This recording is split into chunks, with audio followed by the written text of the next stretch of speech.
So we're going to start talking about problems that are slightly different than the ones we've been doing.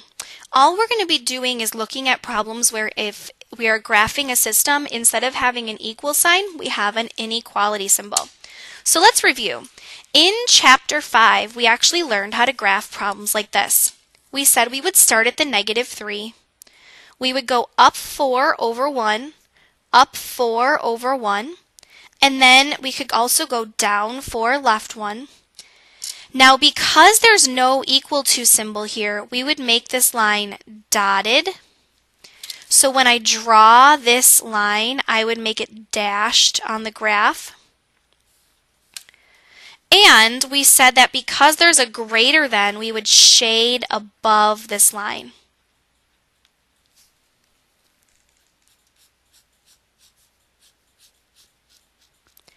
As a review, if you have a greater than or a less than, these are going to be dotted lines.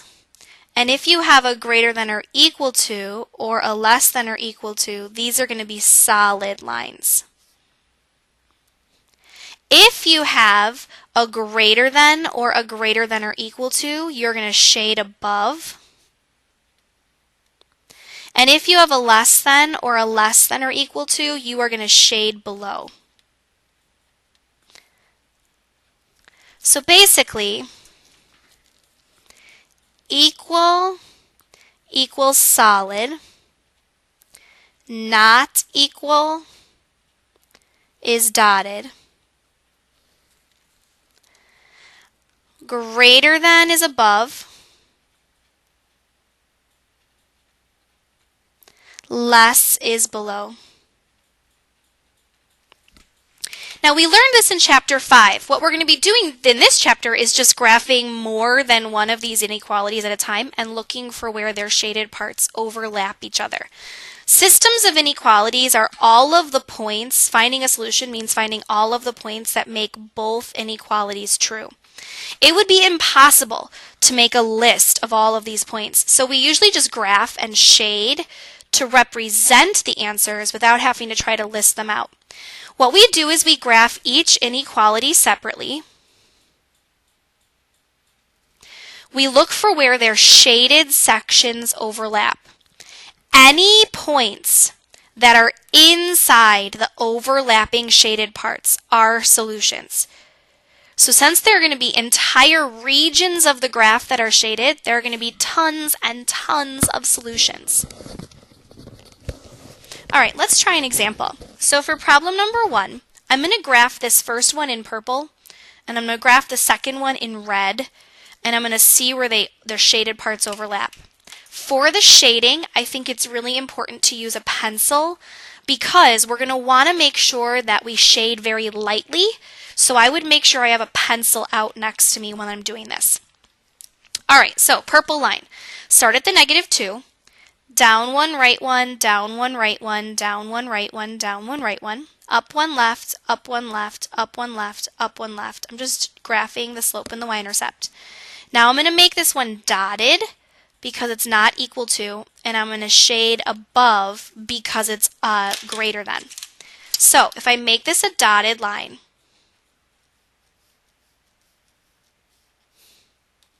and now shading above that line very lightly with my pencil, I'm going to shade this part of the graph. Very lightly. Okay, now red. So I'm going to start at the 6. I'm going to go up 3 over 1. Ooh, there's no room. So instead, I'll just go down 3 left 1, down 3 left 1, down 3 left 1, down 3 left 1. I'm going to make this a solid line because there is an equal to, and I'm going to shade below because there's a less than. So solid line. And now here's the hard part. Because we already shaded that other part, sometimes it's hard to focus on just the red line. So just the red line below that line would be this entire part of the graph here. Now if I look at where I just shaded, I shaded for the purple line in this section and this section, and for the red line here and here. The only place where I shaded both times is in this region of the graph. So what I'm going to do is make this part much darker than the other ones.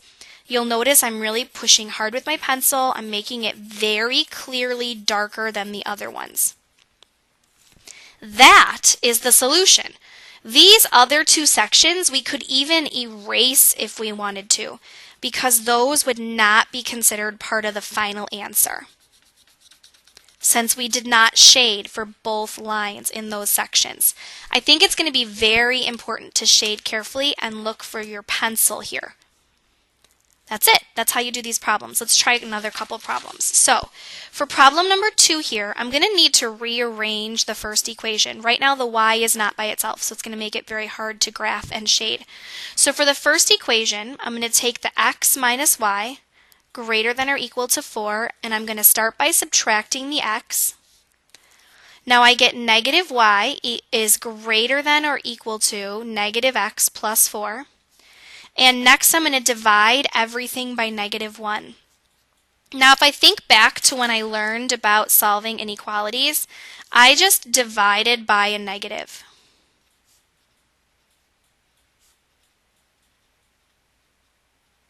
Therefore, I must flip the inequality.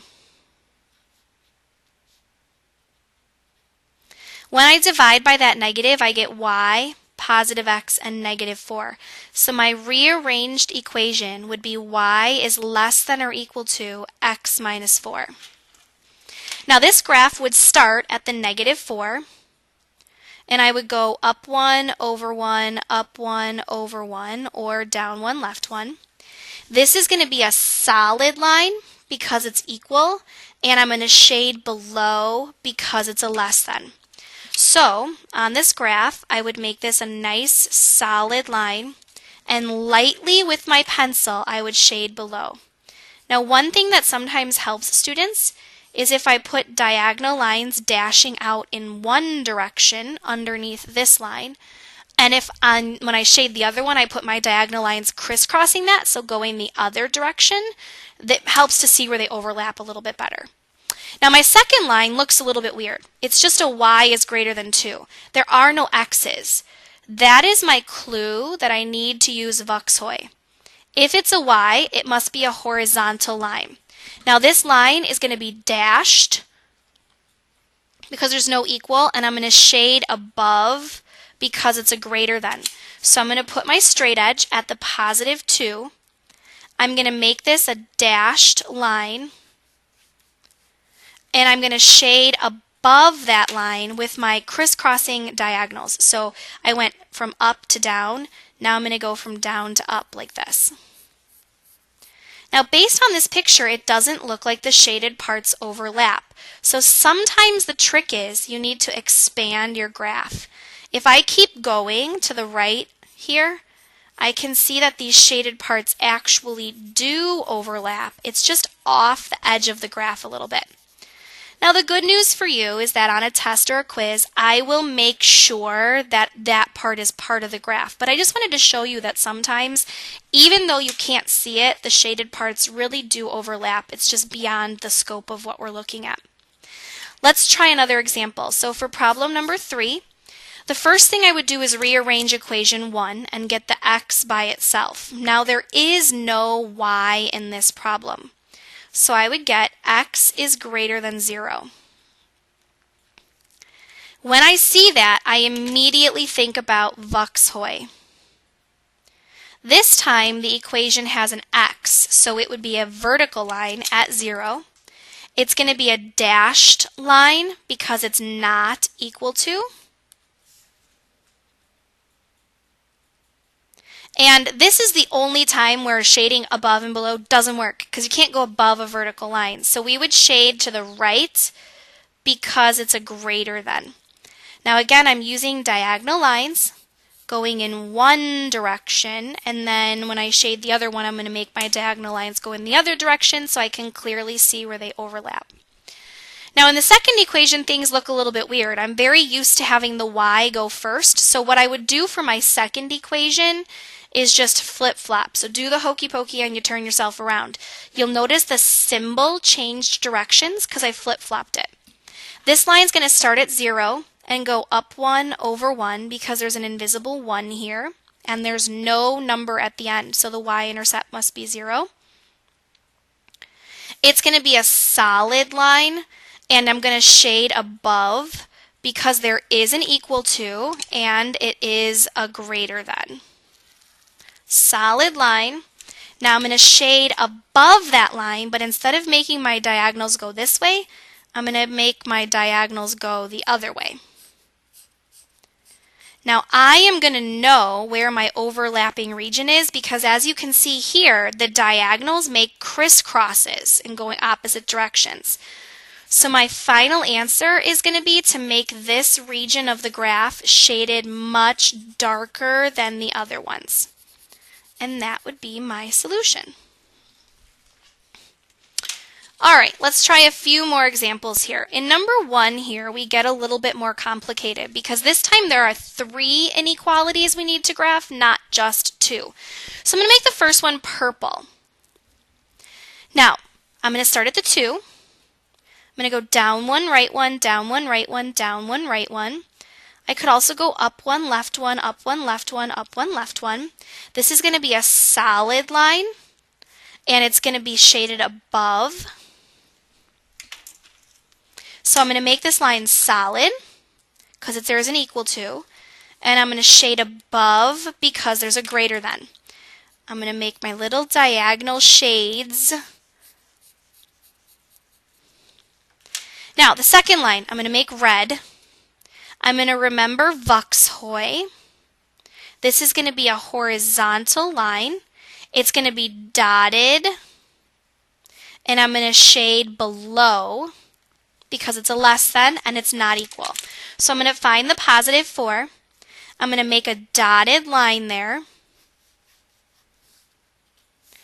And I'm going to shade below that line, making my diagonals go the other direction.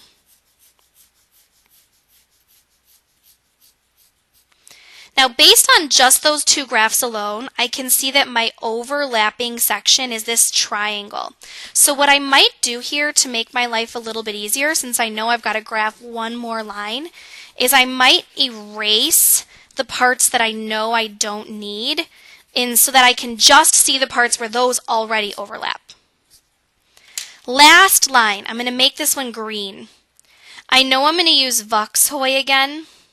And it's an X, so it's going to be vertical.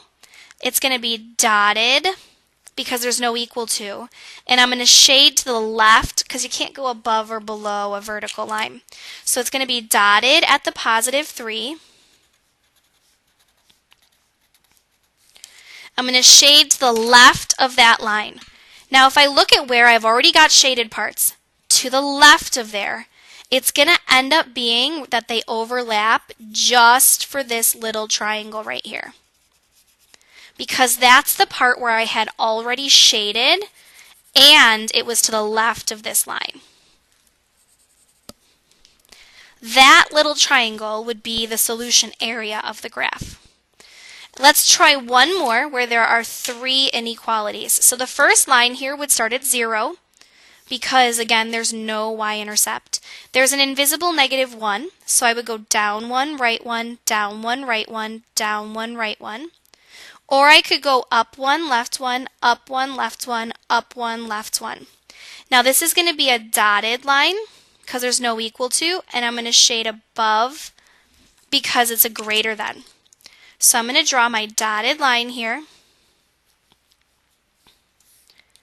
I'm going to shade above, so I'm going to make my diagonal lines go in one direction above that line.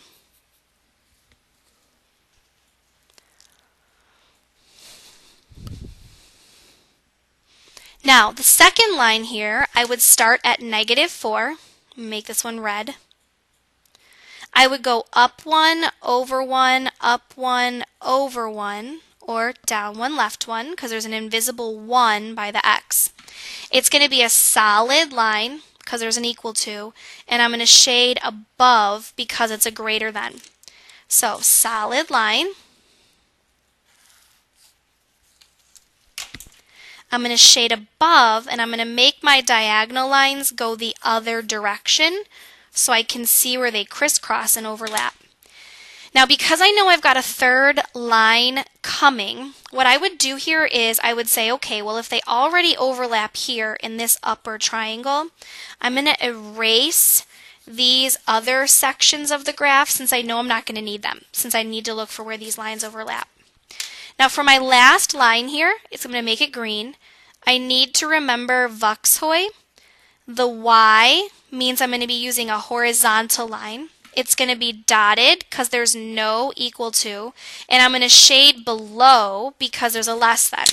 So a dotted line on the positive 5.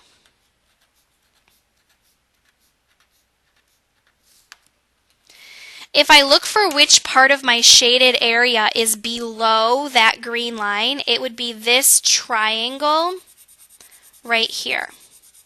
So this region of the graph would be the solution region. I'm going to make that part much darker than all the other ones to make it obvious. And again, this is why I recommend strongly that you use a pencil for these so that it's very easy to erase and try again. All right, I hope this is making sense. Thank you so much for watching. We're going to practice this tomorrow, and I will see you then.